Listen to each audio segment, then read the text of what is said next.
We turn now to news making headlines in our state capital. Governor Gavin Newsom is keeping a close eye on Texas.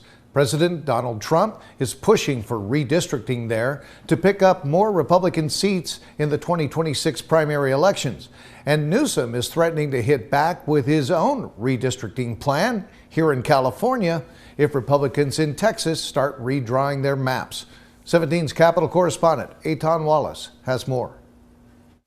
Calling a special session of the 89th legislature. With that, the Texas state legislature has officially started public hearings to take up President Trump's plan to redraw congressional districts in the Lone Star State.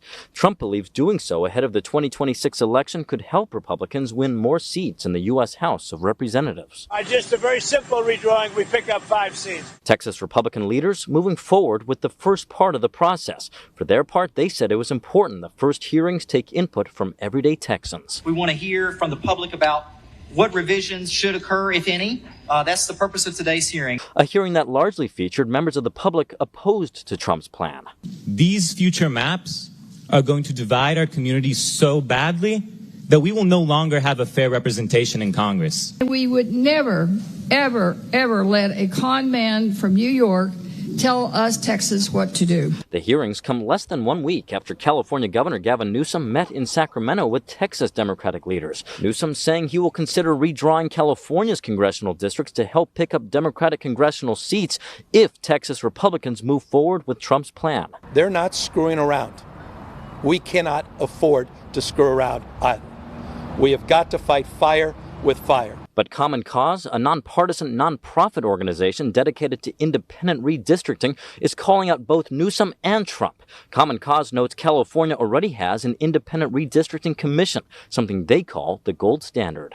Redistricting processes that are nonpartisan, transparent, and that center community input do the best job of creating voting maps that provide ordinary people with fair representation. You can't fight gerrymandering with more gerrymandering. Patricia Sinai is a member of California's Independent Citizens Redistricting Commission.